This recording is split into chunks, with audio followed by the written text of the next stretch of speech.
what does Agile actually mean for developers? So, Stuart, welcome, over to you. Thank you very much. So yeah, my name's Stuart Grimshaw. I've been a dev now for over 30 years. Like we mentioned, I've seen dev done every which way but loose. Well, badly. I've worked at places like Sky Bet, Farnell, Ministry of Justice, places like that. All those very good examples of how to run an agile software team. A lot of the clients were at various stages of their agile journeys. So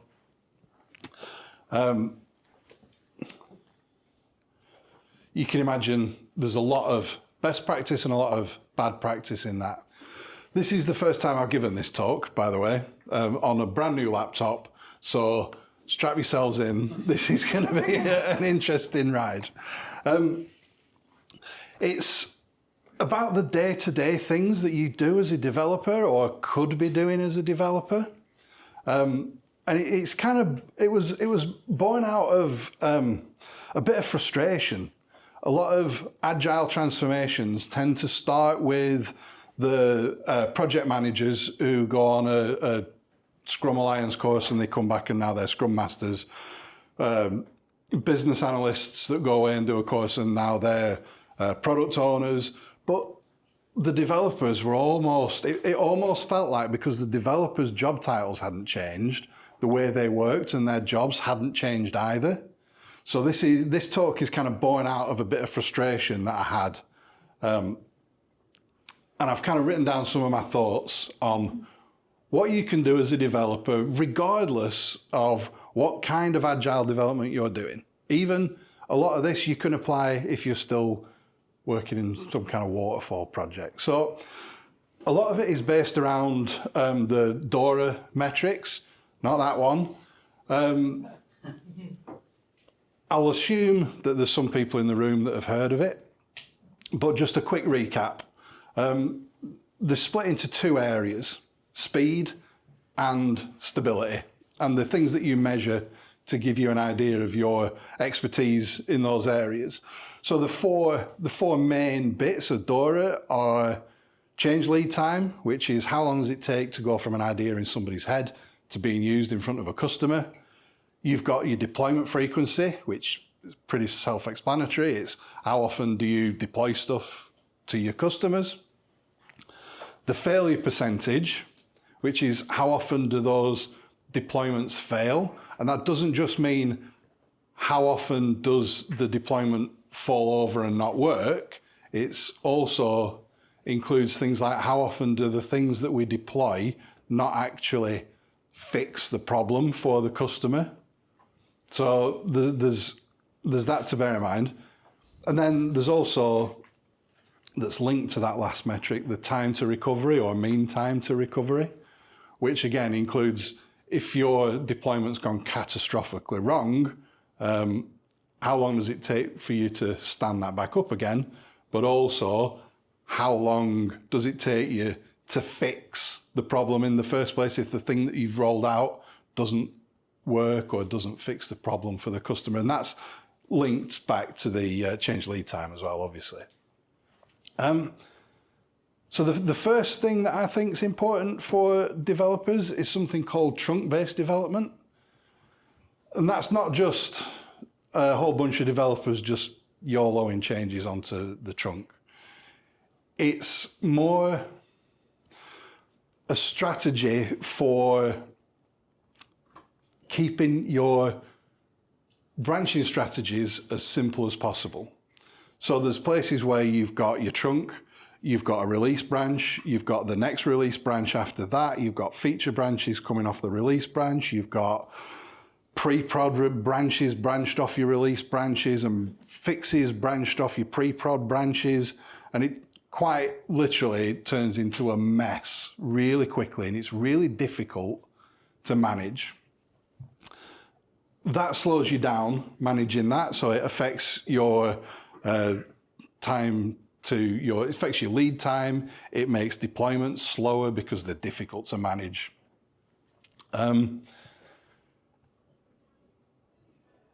It's also a quality control, because if you're making small changes all the time, those changes that you're making are inherently less likely to fail because you're not changing as much stuff.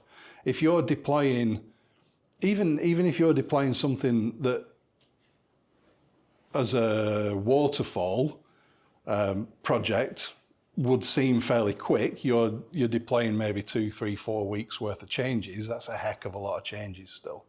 And if your change in the middle of that is the one that introduces the bug or the one that causes the platform to fall over, you end up throwing the baby out with the bathwater and having to roll back everything, all the stuff that actually does work. One of the things as a developer that helps with this, though, is feature branches. Feature flags, which are little flags that you wrap your code in, and it lets you deploy stuff that's not quite ready for customers onto production, so that the changes that you're making that aren't quite ready are being integrated into the rest of the code base all the time. Another thing that we'll come to later on as well that's kind of linked to this is automated testing, automated quality. One of the fundamental things to enable chunk-based development is small batches.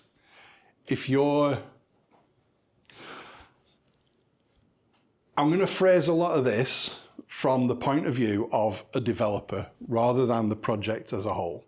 So what does small batches mean to a developer? If you get a ticket out of whatever project management tool you're using, but say you get a Jira ticket that is to, I don't know, implement login. As a developer, you can still break that down into lots of small changes and small tasks and get those out onto production as quickly as possible. So even if you're the SDLC that you're working at software development lifecycle that you're working under as a team isn't geared up to doing chunk-based development, you as a developer can still work in small batches. Commit often, commit small stuff. It also helps as a developer with flow and focus. One of the worst things you can do as a developer, or one of the worst things you can do to a developer, is interrupt their flow. You've got all these things that you're trying to hold in state in your head. And as soon as somebody comes along and says, oh, have you got a minute? It all goes. And to get that state back in your head as a developer takes just as much time each time you do it. If the amount of state that you need to hold is small because you're only working in small batches, when somebody comes and says, oh, have you got a minute? Or there's something happening on the other side of the office that's more interesting, there's not a lot of time and effort lost there. And again, feature flags help a lot with this. Feature flags, we'll get on to short-lived branches later on, but feature flags are short-lived artifacts of your development process. They're not something that should be living for months. They're not there to give access to a new feature to a certain group of people. They're not there as like an access control that somebody can switch on for a certain manager or something like that. They're a developer's tool so that you can get your code that you're writing integrated with the code that everybody else is writing to make sure the stuff you're doing isn't breaking somebody else's stuff before it's finished.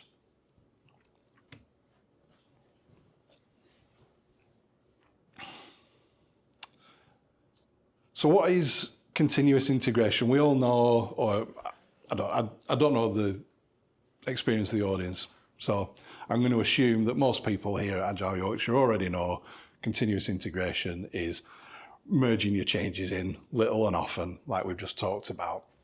But how does that actually apply to an individual developer? the same tools that you use to run your continuous integration pipelines for the whole project, you should be able to run individually and locally. If your test suite takes 20 minutes, half an hour, and I'm talking unit tests, not integration or smoke, or if your unit tests are taking 20 minutes, half an hour to run, and I've worked on plenty of projects where they are, that's an issue. You need to, as a developer, need to be able to break those down into smaller chunks so that you can run just the tests that affect what you've just written. And that's how you keep your speed up. That's a form of continuous integration where you're integrating with the work of the rest of your team.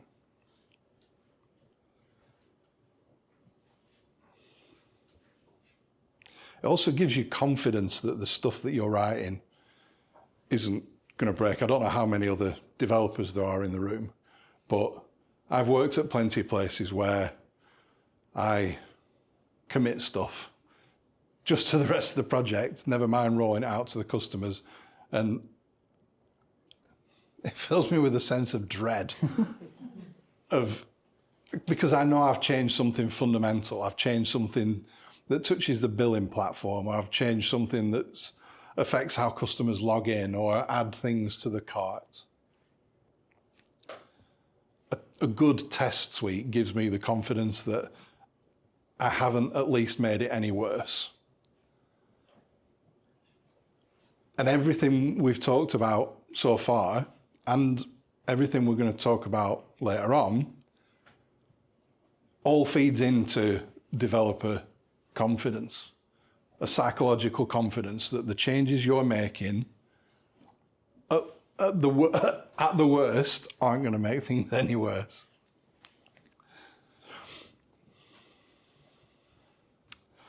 So built into continuous integration is test-driven development.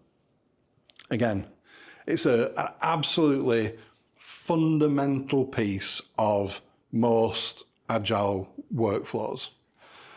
And it's often misunderstood as just a way to write tests, but I see it more as a design discipline. So the test-driven development cycle of red, green, refactor, where you write your test first, and because you've not written the code that test is writing, when you run it, it's red, it fails. You make it green, as in you write the code that makes that test turn green, and then you refactor it. Because by making it green, you're literally just doing anything you can to make it green. It doesn't have to be the most elegant a solution. It could be, when you're starting out of projects, lots of the things that are written to turn a test green is literally just forcing the result to be the result that you want. And then you refactor that to make it easier to work on next time. Think of it as, if I come back in 12 months' time, am I going to be disappointed in myself for this code that I've just written?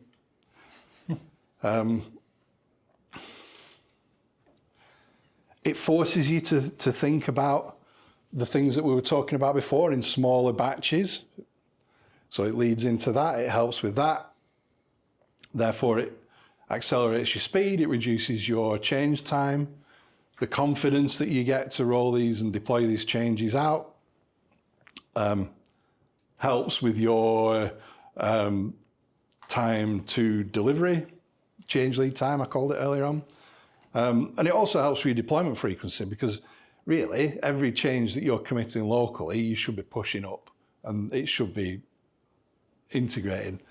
A lot of places aren't that mature, but you as a developer can still use those techniques to improve your individual workflows. And by doing it locally, you're actually building the foundations to push it out wider to the rest of your team and to the rest of the department and company as a whole. Refactoring, we just talked about it on the last slide. You'll notice that there's a lot of crossover on these slides, but It's a form of design maintenance. One of the biggest problems that every single developer you talk to, one of their biggest complaints about the code base is what's called technical debt. Nobody wants to assign any time in a sprint or a project to fixing technical debt. And this is a way of kind of taking that off the table and making it not an issue, because as part of your refactoring, you've made it work. You're moving towards your target for the ticket that you're working on, and you're making small changes so that next time you come back, whether that's tomorrow, 6 months, 12 months, 18 months down the line, it's easy for you to work on. So again, you're reducing the friction, you're reducing your change lead time, the quality of the code is going up, so you get less bugs, you get less problems, you get less deployment failures, and it feeds into one of those two core metrics of speed and stability, double bubble.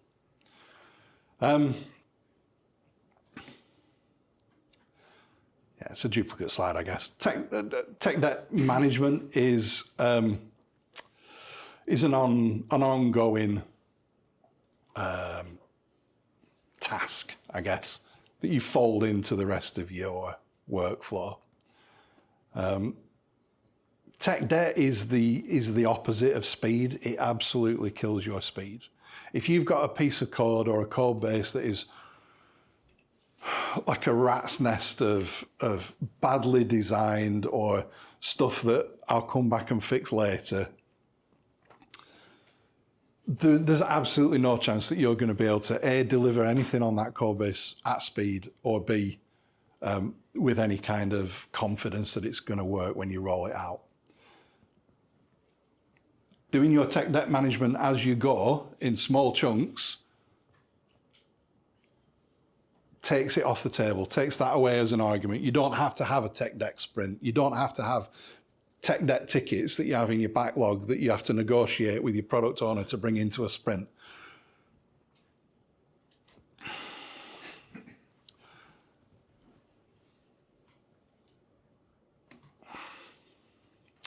So observability isn't just monitoring. It's not just looking at if the server's up, or is it running out of disk space, or are we using up all our bandwidth? It's the ability to ask a question of the state of your system, I'm reading this, based on its data and outputs. So it's your logs, it's your metrics. As a developer, you shouldn't just be waiting for your ops team to come to you and say, there's a problem with this. You should be able to kind of anticipate that that's coming down the line.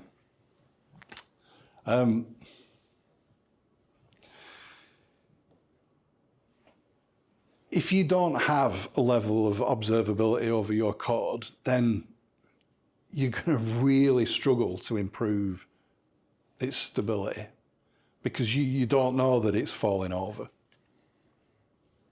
But how does that actually affect what you do day to day as a developer? A lot of times, a lot of people will, when they're writing the tests, will mock their login so that it doesn't actually generate any logs as you're doing it. But that's actually a bit of a canary in the coal mine, because if your logs are screaming with full of errors and warnings just while you're running your test, what's it going to be like on production?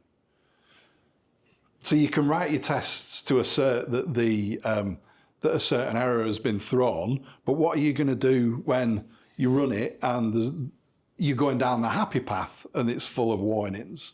That's a bit of a, so you fold that back into your refactoring, you go and you look at, why is that? And that kind of early diagnostic, again, feeds back into speed, it feeds back into stability.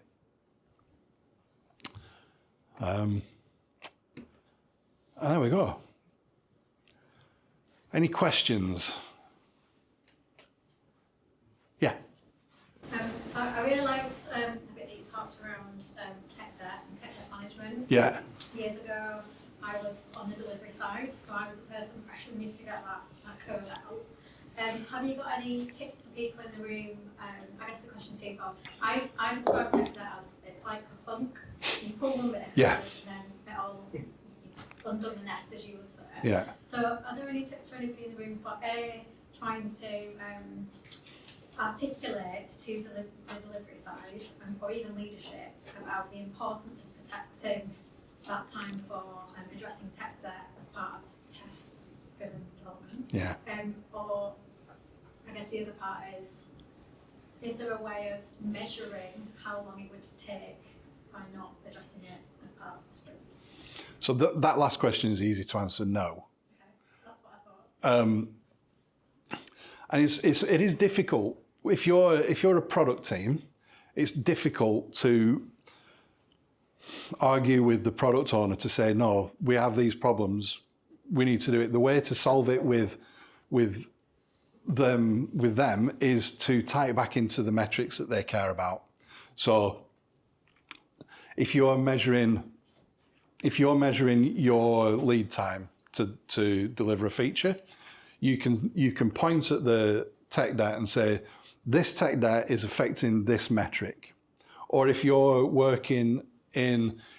working off something equivalent to DORA metrics and you're more focused on, I don't know, it's off the top of my head, making changes to increase the number of sign-ups, you can point at the tech debt and say, this tech debt is difficult to work with and it is stopping us achieving the goals of. It's the only way to do it, is you've got to tie it back to a metric that the person holding the strings cares about. Yeah. And as a developer, just do it. Just you don't have to make a big song and dance about it. You don't have to boil the ocean and do everything. But if you're in a function where you've got a piece of logic in there that isn't optimized, write a test around it and optimize it. And then they don't even know you've done anything. When you do things right, they don't even know you've done anything at all. From a cartoon, if anybody recognises the quote. Anybody else? Yeah. Yeah, when you're on your happy path and you come across a decision and you look at it and you write it down and you analyse it, and you say, well, that's just trying to make me happier on my happier path, or move to a happier path. Should you implement that, or should you just take a break and have a real good look at that? Do you mean you've spotted a piece of optimization in the code, do you mean? Or so a happy path to me is you're going through your unit tests and you're testing what happens when we'll go back to sign up. What happens when the customer comes to the site? A, B, C, D signed up. There's no errors. They've got the postcode right. The address exists. That's the happy. Customer, Yeah. in the belief that you might want to take your happy path as well, rather than something the customer might actually want. Oh, I see what you mean. So you're thinking, oh, I've got an idea here that might improve the product. You're talking about, so we're kind of going off piste a bit here, but to me that's a hypothesis, and your thinking around that should be, what is the smallest piece of work I can do to prove or disprove this idea that I've got? And then that's something you can take to a customer and you can say, I've had an idea, I think it might improve our sign-up rate.